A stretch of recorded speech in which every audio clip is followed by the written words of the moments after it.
Hi everyone, we are back with another video. इस lecture में हम पढ़ेंगे लाइनक्स के बारे में और लाइनक्स बेसिक्स के बारे में। मैं सभी चीज़ों को आपको प्रैक्टिकल करके दिखाऊंगा, क्योंकि हैकिंग एक ऐसी चीज़ें हैं जो कि आपको प्रैक्टिकल करने से आएगी। ओके, सबसे पहले हम लाइनक्स का इंटरफेस देख लेते हैं। ये मेरे पास लेटेस्ट वर्जन है लाइनक्स का, ठीक है, जो 2023 के टाइम पे लेटेस्ट वर्जन है, वो मैं यहाँ पे यूज़ कर रहा हूँ। सबसे पहले हम कुछ चीज़ें देखते हैं, ठीक है। जैसे कि आप ये देख पा रहे हैं, यहाँ पे ये टास्क मैनेजर है। जैसे विंडो में होता है, बॉटम की तरफ होता है, यहाँ पर हमारे पास टॉप में है, जिससे हमें एक स्टैटिक्स में मिलती है कि कितना लोड है जो हमारा सीपी के ऊपर और प्रोसेस के ऊपर, सभी चीज़ें जो यहाँ पे ले रही हैं। ओके, तो इसको क्लोज कर लेते हैं। ये सभी चीज़ें बेसिक हैं और यहाँ पर हम मल्टीटास्किंग कर सकते हैं। देखिए, 1 सेक्शन, 2 सेक्शन, 3, ठीक है, ये भी हम यूज़ करेंगे। इससे क्या हो रहा है कि मल्टीटास्किंग के लिए है, ठीक है। न्यू टैब ओपन हो रहा है, कंप्लीटली न्यू विंडो ओपन हो रही है, एक टाइप से हम बोल सकते हैं। और यहाँ पे हमारे पास शेल आ जाते हैं, एक रूट टर्मिनल है और एक पावर शेल है और एक जस्ट नॉर्मल शेल है, ठीक है। जैसे कि आप स्क्रीन पे देख पा रहे हैं, अगर मैं इसके ऊपर क्लिक करता हूँ तो एक नॉर्मल जो हमारा शेल है वो आ जाता है, नॉर्मल यूजर का। तो इसको हम क्लोज कर लेते हैं। यहाँ पे हमारा फाइल बॉक्स है, ये टेक्स्ट एडिटर है और ये जो फोल्डर्स एंड फाइल्स हैं वो, ठीक है, यहाँ पे हमारे पास ट्रैश में मिल जाता है। तो इसको मैं हाइड कर देता हूँ। ओके, तो लाइनक्स क्यों प्रेफर करते हैं? क्योंकि लाइनक्स के बीच में जो है ऑलरेडी हमको काफ़ी सारे हैकिंग के टूल्स ऑलरेडी मिलते हैं इनबिल्ट, जैसे कि आप स्क्रीन पे देख पा रहे हैं, ठीक है। Information gathering, vulnerability analysis, web application analysis, database assessment, password attacks, wireless attacks, reverse engineering, exploitation tools, sniffing, spoofing, post exploitation, forensic, reporting tools, social engineering tools, ठीक है, और इम्पोर्टेंट लिंक्स, ठीक है, जैसे कि exploit database, Kali bugs, Kali form. Okay, सबसे पहले हम इन टूल्स का ओवरव्यू ले लेते हैं जो कि काली के बीच में इनबिल्ट आते हैं। मतलब इनकी हेल्प से आपको कोई टूल डाउनलोड करने की जरूरत नहीं है, ये इनबिल्ट फंक्शन में होंगे, मतलब लाइनक्स के बीच में होंगे। अगर आप ओरिजिनल वर्जन डाउनलोड करते हैं, अगर लाइट वर्जन डाउनलोड करते हैं तो उसके बीच में आपको टूल्स नहीं मिलते हैं, काफ़ी कम मिलते हैं शायद। तो इनका ओवरव्यू ले लेते हैं। इंफॉर्मेशन गैदरिंग की एक अगर मैं आपको डेफिनेशन दूं तो वो टूल्स जो हमें इंफॉर्मेशन गैदर करने के लिए हेल्प करते हैं, जैसे कि इसका नाम स्टेट करता है इंफॉर्मेशन गैदरिंग। इसकी हेल्प से हम टारगेट की जो है वो इंफॉर्मेशन निकालते हैं, जैसे कि डीएनएस एनालिसिस, ठीक है, IPS, IDS, live host identification, network port scanners, OSINT, route, ठीक है। ये सभी बग बग हंटिंग में और वेब एप्लीकेशन पेन टेस्टिंग में यूज होते हैं, ठीक है। तो फिलहाल के लिए सिर्फ आप अपने याद रखें कि जितने भी टूल है, ये nmap जैसे हमने यूज़ किया था, नेटवर्क मैप, ठीक है। तो ये सारे जो टूल्स हैं इंफॉर्मेशन गैदरिंग के सेक्शन में, ये हमें हेल्प करते हैं इंफॉर्मेशन गैदर करने में। और सेकंड है वल्नरेबिलिटी एनालिसिस, ठीक है। वल्नरेबिलिटी जैसे हमने बेसिक में पढ़ा था कि वल्नरेबिलिटी सिस्टम की वीकनेस होती है, तो ये वो टूल्स हैं जो हमें वल्नरेबिलिटी फाइंड आउट करने में हेल्प करते हैं। जो हमारा टारगेट है उसके बीच में क्या क्या वल्नरेबिलिटी है उनको एनालाइज करने में हेल्प करते हैं यूजिंग टूल्स, ठीक है। और भी निकोटो, एनमैप यहाँ पर है।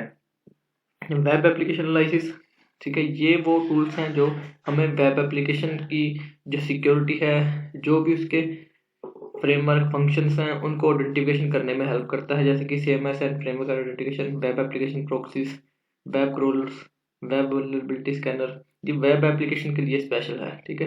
तो डाटाबेस असेसमेंट, ये वो टूल्स हैं जब आप एसेस बना लेते हो किसी टारगेट के ऊपर, जो उसके बीच में डाटाबेस है उसको मैनेज करने के लिए, या फिर जो उसके डाटाबेस है वो सही से वर्क कर रहा है या नहीं, उसकी सिक्योरिटी या वल्नरेबिलिटी को एनालाइज करने के लिए डाटाबेस असेसमेंट के हमारे बीच में टूल्स मिल जाते हैं। एसक्यूएलएट डाटा ब्राउज़र, जो कि हमें अगर हमारे पास डाटाबेस है तो उसको ब्राउज करने के लिए ये ब्राउज़र है एसक्यूएलआइट का। और ये एसक्यूएल मैप टूल है जो कि हमें एसक्यूएल इंजेक्शन पेन टेस्टिंग करने में हेल्प करता है, ठीक है, टारगेट वेबसाइट पे। पासवर्ड अटैक्स के लिए हमारे पास ऑफलाइन अटैक्स भी है। ऑफलाइन से मतलब है कि जैसे आपकी जिप फाइल है उसका पासवर्ड है तो वो एक ऑफलाइन हो गया, क्योंकि वो इंटरनेट से कनेक्टेड नहीं है। अगर वो इंटरनेट से कनेक्टेड होती तो वो ऑनलाइन अटैक है। ऑनलाइन अटैक हो गया जैसे आपके इंस्टाग्राम पोर्टल पेज हो गया, ठीक है, लॉगिन पेज हो गया। जो ऑनलाइन पेजेस होते हैं, लॉगिन क्रेडेंशियल चाहिए होते हैं, वो ऑनलाइन अटैक्स होते हैं। और दूसरा ऑफलाइन होते हैं जो इंटरनेट से कनेक्टेड नहीं होते, ठीक है। ये हैश टूल्स हैं। हैश टूल्स वो होते हैं जैसे कि कोई भी पासवर्ड अगर कंपनी है बड़ी, तो जो डाटा स्टोर करती है वो हैशेस की फॉर्म में करती है। अगर आप किसी टाइप से उसको एक्सेस कर लेते हो तो उसके बाद वो हैश होगा, तो उसको डिक्रप्ट करना होगा, उसको आइडेंटिफाई करना होगा, उसके लिए टूल्स हैं। पासवर्ड प्रोफाइलिंग, वर्ड लिस्ट, ये ब्रूट फोर्स में यूज़ किए जाने वाले टूल हैं। इसके बारे में हम पढ़ेंगे पासवर्ड क्रैकिंग में। तो बेसिकली ये पासवर्ड अटैक्स के लिए हमारे पास जो ऑन द रिपर काफ़ी फेमस टूल है, आपको इनमें से काफ़ी का पता भी होगा, हैशकैट, वर्ड लिस्ट, ठीक है। तो वायरलेस अटैक के लिए जो वाईफाई को एक्सप्लॉइटेशन करने के लिए यूज़ किए जाते हैं, वाईफाइट, रिवर, ऐसे ही काफ़ी सारे टूल्स हैं। एयर क्रैक एनजी, ये भी काफ़ी फेमस है, और ब्लूटूथ के लिए भी आपको मिल जाता है। जो भी वायरलेस कनेक्शन है उसके लिए ये टूल्स हैं, वायरलेस अटैक्स के लिए। रिवर्स इंजीनियरिंग, ये भी काफ़ी इंपॉर्टेंट है, ठीक है। इसके बीच में जो कि बाइंड करते हैं, और रिवर्स इंजीनियरिंग जैसे कोई फाइल है, कोई पैकेज है, exe फाइल है, कोई एपीके फाइल है, उसको डिकम्पाइल यानी और रिकम्पाइल करना, यानी उसको खोल के दोबारा बाइंड करना, उसके बीच में चेंजेस करना, मॉडिफिकेशन करना किसी फाइल के बीच में, रिवर्स इंजीनियरिंग में आ जाता है। एक्सप्लॉइटेशन टूल्स में आ जाता है, जो एक्सप्लॉइट करने के टाइम आपने एनालाइज किया, आपको वल्नरेबिलिटी मिल गई, ठीक है, उसको एक्सप्लॉइट करने के लिए जो टूल्स हमें चाहिए होते हैं वो इस सेक्शन में मिल जाएंगे। ये देखिए मेटास्प्लॉइट फ्रेमवर्क, सर्चस्प्लॉइट की हेल्प से हम एक्सप्लॉइट फाइंड कर लेते हैं। MSF payload creator, social engineering tool kit, इन सभी चीज़ों को भी हम पढ़ेंगे। फिलहाल के लिए मैं आपको सिर्फ ओवरव्यू दे रहा हूँ। स्नीफिंग एंड स्पूफिंग, ये वो टूल्स है जो कि आपको man in the middle tag वगैरह परफॉर्म करने में हेल्प करते हैं, डाटा को स्नीफ या स्पूफ करने में हेल्प करते हैं। देखिए man in the middle proxy, responder, wire shark, ठीक है, नेटवर्क स्नीपर, स्पूफिंग यानी man in the middle tag. तो स्नीफिंग एंड स्पूफिंग के टूल्स आपको यहाँ मिल जाएंगे। ये पोस्ट एक्सप्लॉइटेशन है, जब आप सक्सेसफुली एक्सप्लॉइट कर लेते हैं किसी वल्नरेबिलिटी को, तो उसके बाद ये टूल्स हमें हेल्प करते हैं उसमें बैकडोर रिमेन करने में। बैकडोर मतलब कि पीछे का दरवाजा, अपने सिस्टम को हैक कर लिया, अगर नेक्स्ट टाइम आपको उसको एक्सेस करना है तो आप फ्रंट से तो दोबारा सारी हैकिंग प्रोसेस परफॉर्म ना करें, तो आप बैकडोर की हेल्प से वहाँ पर दोबारा घुस सके उसी पॉइंट में, ठीक है। ये भी आप समझेंगे जब चीज़ों को आप करेंगे, तो आपको अच्छी अंडरस्टैंडिंग होगी। फिलहाल के लिए आप सिर्फ इसका ओवरव्यू ले लें। ये सारे टूल्स हैं। और फोरेंसिक्स के लिए, ठीक है, ये जब हमें कोई फोरेंसिक इन्वेस्टिगेशन करनी हो तब हमारी हेल्प करते हैं ये टूल्स। फोरेंसिक इमेज टूल्स, जैसे कि किसी इमेज से हमें इंफॉर्मेशन निकालनी है, कोई इमेज कहाँ कैप्चर हुई थी, किसने कैप्चर करी थी, किस डिवाइस में कैप्चर हुई थी, पीडीएफ की फोरेंसिक इन्फॉर्मेशन, बल्क एक्सट्रैक्टर, ये सारे टूल्स हमें इंफॉर्मेशन एक्सट्रैक्ट करने में हेल्प करते हैं किसी फाइल से। रिपोर्टिंग टूल्स, ये जैसे कि आप बग हंटिंग करते हैं तो आप इसकी हेल्प से रिपोर्ट जनरेट करते हैं। फॉर एग्जांपल आपने कोई बग हंटिंग में कोई वेबसाइट को, कोई वल्नरेबिलिटी को एक्सप्लॉइट किया है, तो उसको आप रिपोर्ट करके सबमिट करेंगे उस कंपनी को, तो आपको रिवार्ड देगी। तो ऐसे ही आपको अलग टूल्स मिल जाते हैं इसके पीछे, जो कि आपकी रिपोर्टिंग बनाने में, रिपोर्ट करने में हेल्प करते हैं। सोशल इंजीनियरिंग, ठीक है, ये सोशल इंजीनियरिंग वही है जैसे कि आप, मैंने अभी पिछले लेक्चर में आपको बताया था, तो मैं भी हम फ्यूचर में पढ़ेंगे, शायद मैंने पिछले में नहीं बताया आपको। तो इसके आप से आप सोशल इंजीनियरिंग कर सकते हैं। सोशल इंजीनियरिंग एक तरह से ह्यूमन मैनिपुलेट करना है, ह्यूमन माइंड को। सो यहाँ पे काली के पोर्टल लिंक मिल जाते हैं। Exploit database, exploit database actually में डाटाबेस है जहाँ पर जो भी लेटेस्ट एक्सप्लॉइट उनकी रिपोर्ट्स होती हैं, उनके बारे में डिटेल्स होती हैं, ठीक है। वेबसाइट है काफ़ी बड़ी, काली की फॉर्म मिल जाती है, काली के tools, net hunter, vulnerability hub मिल जाता है। तो ये इंपॉर्टेंट टूल थे। तो यहाँ तक काली का जो हमारा बेसिक ओवरव्यू हो गया है। तो अब हम देख लेते हैं, ये हमारा होम है, इसके बीच में चले जाते हैं। तो हमारे पास यहाँ फोल्डर पड़े हैं, डेस्कटॉप, डॉक्यूमेंट्स, डाउनलोड्स, म्यूजिक, ठीक है। ये एक तरह से हमारी नॉर्मल जो है फाइल मैनेजर है, जैसे विंडोज़ में होता है वैसे सेम। तो ये तो लाइनक्स का था। अब देख लेते हैं थोड़ा हम इसकी लाइनक्स की बेसिक कमांड के बारे में। तो मैं राइट क्लिक करके यहाँ से टर्मिनल लॉन्च कर सकता हूँ, और डायरेक्टली यहाँ क्लिक करके भी टर्मिनल लॉन्च कर लेता हूँ। तो जो भी मैं कमांड्स यहाँ पे यूज़ करूँगा या फिर नहीं भी करूँगा, सभी कमांड्स की बेसिक की चीट शीट आपको मिल जाएगी अटैचमेंट में। और आपको यहाँ तक जो है वो मेरा समझा रहा काम था। अब आप प्रैक्टिस करेंगे सारी लाइनक्स कमांड्स की, ठीक है। मैं आपको सभी भी कवर कर नहीं कर सकता, क्योंकि अपने आप में ही अब मैं आपको सिखाने लग जाऊँ कि आप ये कमांड टाइप करो इसके लिए, तो वो सीन नहीं है। मैं आपको बेसिक थोड़ा इंट्रोड्यूस करा दूंगा, बाकी आपको खुद को रिसर्च करके प्रैक्टिस करनी होगी। जितनी आप अच्छी प्रैक्टिस करोगे उतना ही अच्छा आपको हैंड्स ऑन एक्सपीरियंस मिलेगा, और उतनी अच्छी आपकी स्किल होगी, ठीक है। तो सबसे पहले हम देख लेते हैं, हमारा टर्मिनल लॉन्च हो गया है, ठीक है। हम किस फोल्डर में हैं, यहाँ पर किस लोकेशन पे हैं, तो उसके लिए हम pwd टाइप करेंगे। pwd की फुल फॉर्म है प्रेजेंट वर्किंग डायरेक्टरी।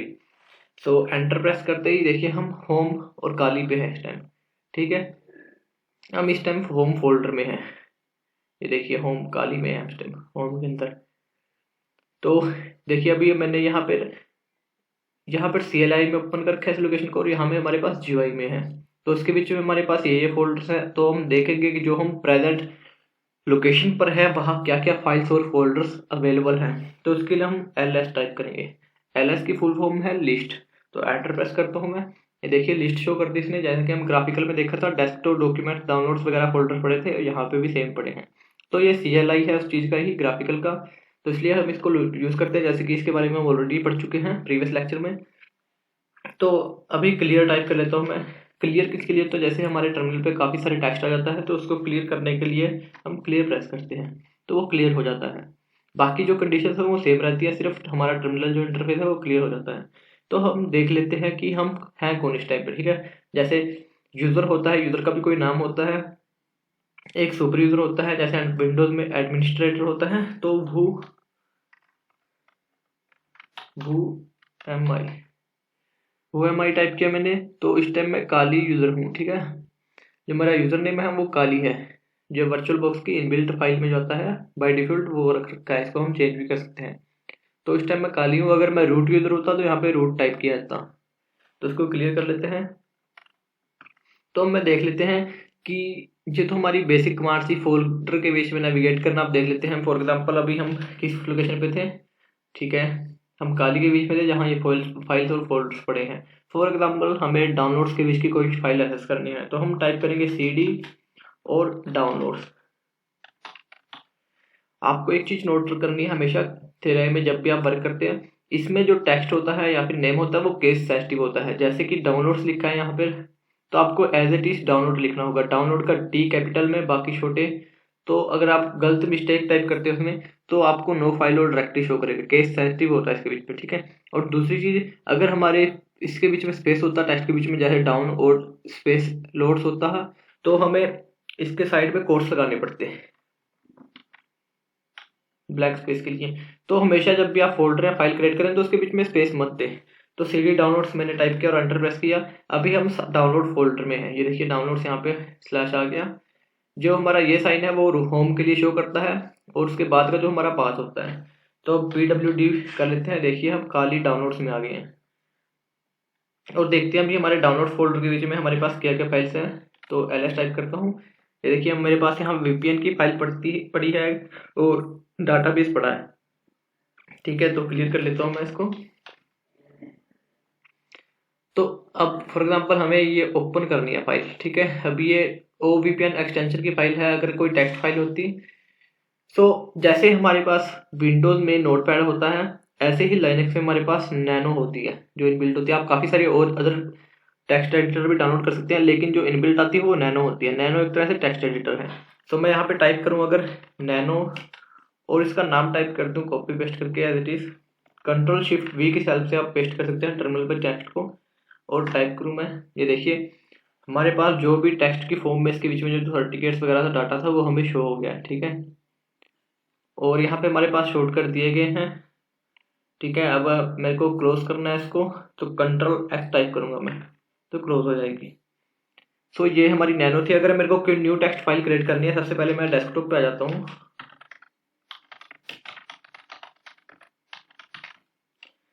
तो देखिए अभी ls में हमारे पास ये पड़ी है डायरेक्टरी लिस्ट, ठीक है। अगर फॉर एग्जांपल मेरे को कोई टेक्स्ट फाइल क्रिएट करनी है, तो नैनो file.txt में टाइप करता हूँ। ये डायरेक्टली हमारी एक फाइल ओपन हो जाएगी टेक्स्ट में। और यहाँ पे मैं कुछ भी टाइप कर दूंगा, मैं हेलो वर्ल्ड, और Ctrl+S दबाऊंगा। ये देखिए wrote वन लाइन, और Ctrl+X दबाऊंगा तो ये सेव होगी। अब ls करके देखते हैं, यानी कि file.txt आ गई और नीचे भी आ गया। तो हम इसको डायरेक्टली भी ओपन कर सकते हैं डबल क्लिक की हेल्प से, और सेव कर सकते हैं। ये मैं आपको दिखाया कि लाइनक्स के बीच में आप कैसे क्रिएट कर सकते हैं। तो अगर आपको कोई, ये तो फाइल के लिए था, अगर आपको कोई फोल्डर क्रिएट करना है तो mkdir टाइप करना होगा। मैं एक डायरेक्टरी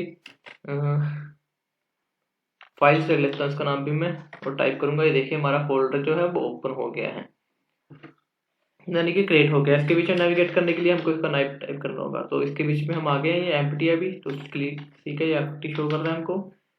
इस फोल्डर के बीच में है, इसके बीच इस टाइम हम, और ये एम्प्टी है, ठीक है। तो ऐसे ही आप फाइल एंड फोल्डर क्रिएट कर सकते हैं।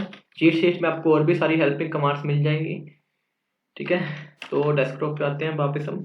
अगर CD space double dot type करते हैं या फिर किसी भी पाथ को टाइप करते हैं तो आप डायरेक्टली इस पाथ पे अपने आप को मतलब नेविगेट कर सकते हैं। CD डबल डॉट टाइप किया हमने तो हम बैकवर्ड हो जाते हैं हमारी प्रेजेंट डायरेक्टरी से एक प्रीवियस डायरेक्टरी में। तो इसको क्लियर कर लेता हूँ फिर से मैं। तो अभी हमने देख लिया कि टेक्स्ट फाइल कैसे क्रिएट करते हैं, फोल्डर कैसे क्रिएट करते हैं। अब बात कर लेते हैं रूट यूज़र के बारे में। ठीक है, अभी आप नॉर्मल यूज़र हैं, रूट के आप बारे में आपको नहीं पता होगा। अगर नहीं पता आपको मतलब ऑलरेडी पता होगा, अगर नहीं पता मैं आपको एक ओवरव्यू दे देता हूँ बोल्ड। रूट यूज़र एक सुपर यूज़र होता है जो कि इनबिल्ट फाइल्स को भी चेंज करने की पावर रखता है। इनबिल्ट जो विंडोज़ के बीच में आपको एडमिनिस्ट्रेटर मिलता है, जैसे कि आप काफ़ी सारे टास्क सिर्फ रन एज एडमिनिस्ट्रेटर करके ही फॉलो कर सकते हैं, ऐसे ही रूट में जो होता है, रूट में उससे भी ज़्यादा एडवांस वर्जन होता है। रूट की हेल्प से आप जो इनबिल्ट फाइल एंड फंक्शंस हैं उनको भी मॉडिफाई कर सकते हैं। तो अगर आप रूट की हेल्प से कोई गलत कमांड या फाइल डिलीट कर देते हैं तो आपका पूरा सिस्टम करप्ट हो सकता है। इसलिए रूट एक कैश सेंसिटिव है, इसको सोच समझ के यूज़ करें। तो हम क्लियर कर लेते हैं। सबसे पहले देखता हूँ अभी हम रूट यूज़र कैसे बन सकते हैं। सूडो टाइप करूँ मैं, अगर सूडो -i। सूडो हमारा जो है रूट के लिए यूज होता है। सूडो रूट को कॉल करने के लिए कमांड यूज होती है। सूडो आई हमने टाइप किया तो उसने पासवर्ड मांगा कि रूट यूजर का पासवर्ड बताओ, जैसे एडमिनिस्ट्रेशन का पासवर्ड होता है। तो मैं पासवर्ड टाइप कर देता हूँ। जब आप इंस्टॉल करते हो तब आपको पासवर्ड पता चल जाता है इस चीज़ का। ठीक है, तो अभी मैं रूट एट काली बन चुका हूँ। देखिए पहले मैं काली एट काली था, अब रूट एट काली हो गया हूँ मैं। तो मैं रूट यूज़र हूँ। अब मैं जो भी कमांड्स या जो भी चीज़ें मैं करूँगा वो as a root administrator root user जो है एग्जीक्यूट होंगी। तो एलएस कर लेते हैं। तो करंट डायरेक्टरी पे हूँ। अब काफ़ी सारी चीज़ें हम सिर्फ रूट यूज़र की हेल्प से ही कर सकते हैं, एज ए नॉर्मल यूज़र हम परफॉर्म नहीं कर सकते। तो उसके लिए रूट था। हम आगे की वीडियोस में और जब प्रैक्टिकल करेंगे तो रूट का काफ़ी यूज़ करेंगे। तो फिलहाल के लिए आप इतना ही जान लें। अगर आपको एग्जिट करना है नॉर्मल यूज़र के लिए तो आप डायरेक्टली एग्जिट टाइप कर सकते हैं, तो हम एग्जिट हो जाएंगे। ठीक है, तो नेटवर्किंग की बेसिक कमांड जैसे कि मैंने बताया था, इफ कॉन्फिग हम टाइप करते हैं तो हमारा आईपी एड्रेस हमें शो हो जाता है जो भी है। तो ये तो आपने प्रीवियस वीडियो में देख लिया होगा, तो इसको टेस्ट भी जरूर करके देखें। तो अब रूट यूज़र भी हमने कर लिया कवर। तो अब एपीटी की हेल्प से देख लेते हैं। जैसे कि विंडोज के बीच में हमारे पास ऐप स्टोर होता है, या फिर आप डायरेक्टली गूगल से भी डाउनलोड कर सकते हैं, माइक्रोसॉफ्ट स्टोर से चीज़ें। ठीक है, और एंड्रॉयड के बीच में आपके पास प्ले स्टोर होता है, आईफोन के बीच में आपके पास ऐप स्टोर होता है। तो लाइनक्स के बीच में आपके पास एपीटी मैनेजर होता है। एपीटी मैनेजर जो कि है पैकेज मैनेजर होता है, जिसकी हेल्प से आप पैकेजेस को सर्च कर सकते हैं और इंस्टॉल कर सकते हैं।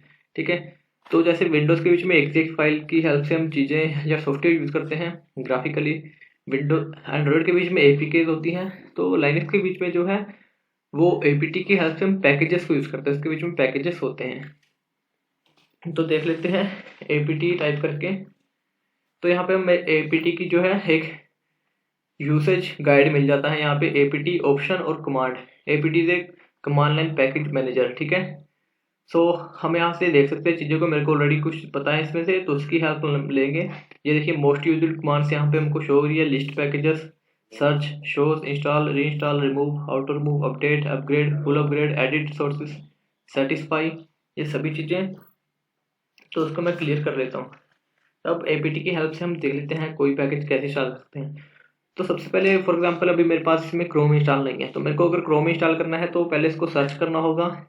फिर क्योंकि इसमें केस सेंसिटिव है, आपको एग्जैक्ट नेम टाइप करना पड़ता है। अभी हमको एग्जैक्ट नेम नहीं पता पैकेज का कि क्रोम के पैकेज का एग्जैक्ट नेम क्या है, तो वो फाइंड कर लेते हैं एपीटी की हेल्प से। एपीटी हाइफन कैचे सर्च, और यहाँ पे अगर मैं क्रोम टाइप कर देता हूँ तो देखिए जो इस नेम से क्रोम टेक्स्ट से रिलेटेड जितने भी पैकेजेस हैं उन सभी की हमारे पास लिस्ट आ जाती है। ठीक है, आपको मैनुअली फाइंड कर लेना है जो भी आपके पास हो गए। इसमें आपके पास क्रोमियम मिलता है। ठीक है, और अगर मैं गूगल क्रोम टाइप करता हूँ मे बी फिर हमें ज़्यादा एक्यूरेट रिजल्ट मिल जाए गूगल, क्योंकि गूगल की का ही क्रोम है। तो गूगल क्रोम, तो हमारे पास यहाँ पे कोई रिजल्ट नहीं है। तो बेसिकली लाइनक्स के बीच में हम क्रोमियम यूज़ करते हैं जो कि क्रोम का ही एक वर्जन है। ये देखिए क्रोमियम एक्सटेंशन। तो ऐसे ही आप डायरेक्टली इसकी ब्राउज़र की हेल्प से भी आप पैकेजेस डाउनलोड कर सकते हैं, थर्ड पार्टी जैसे हम करते हैं वेबसाइट की हेल्प से। तो ये सिर्फ एग्जांपल के लिए था कि आप कैसे सर्च कर सकते हैं पैकेजेस को। तो मैं इसको क्लियर कर लेता हूँ। फॉर एग्जांपल अब इसमें मेरे को एपीके टूल्स यूज़ करना है। एपीके टूल्स एक सॉफ्टवेयर पैकेज है, तो उसको सर्च कर लेता हूँ मैं एपीटी कैचे कि वो अवेलेबल है या नहीं। एपीके टूल, ये देखिए APK tool reverse engineered Android APK tool है। तो ये है इस टाइम, तो इसको मैं कॉपी कर लेता हूँ इसके नेम को। तो एपीटी इंस्टॉल टाइप करूंगा मैं, और इसका जो नेम है वो एग्जैक्ट पेस्ट कर दूंगा। ठीक है, तो देखिए अभी हमारे पास जो है पैकेज इंस्टॉल नहीं हो, क्योंकि परमिशन डिनाइड होगी। आपको as a root user packages को इंस्टॉल करना होगा। तो मैं यहाँ पे सूडो टाइप कर लेता हूँ रूट यूजर बनने के लिए। अगर मतलब रूट यूजर बनने के लिए नहीं, अगर आपको कोई command as a root user execute करनी है, रहना आप नॉर्मल यूजर ही चाहते हो, तो आप सूडो टाइप कर सकते हो उस कमांड के स्टार्टिंग में, sudo APT install APK tool. ठीक है, तो इस टाइम मैं इस कमांड को as a root user run कर रहा हूँ, और यहाँ पे ये देखिए इसने बता दिया कि इतना स्पेस लेगा ये। ठीक है, तो अगर आप कंटिन्यू करना चाहते हैं तो वाई प्रेस करके एंटर करें, अगर नहीं करना चाहते तो एन प्रेस करके एंटर करें। तो वाई प्रेस करने एंटर करेंगे, वाई का मतलब यहाँ पे यस है, एन का मतलब यहाँ पे नो है। ठीक है, ये बेसिक चीज़ें हैं। तो यहाँ पे जो हमारी इंस्टॉलेशन डाउनलोडिंग की है वो हो गई है स्टार्ट। तो देखिए यहाँ पे हमें हर एक्टिविटी शो हो रही है कि कितना पैकेजेस या फिर कितना डाटा है जो अपलोड डाउनलोड हो रहा है, वेटिंग फॉर हेडर्स, और क्या क्या पैकेजेस या फाइल्स हमारे पास डाउनलोड हो रही है। तो ये डिफरेंस है ग्राफिकल यूजर इंटरफेस के बीच में और CLI के बीच में। आपको हर छोटी एक्टिविटी यहाँ पे शो होती है आपके टर्मिनल में। तो फिलहाल के लिए मैं इसको क्लोज कर लेता हूँ। कंट्रोल X की हेल्प से या कंट्रोल C की हेल्प से भी आप क्लोज कर सकते हैं। तो क्लियर कर लेता हूँ मैं। तो ऐसे आप APT की हेल्प से पैकेज को डाउनलोड कर सकते हैं। अगर आपको कोई पैकेज रिमूव करना है तो APT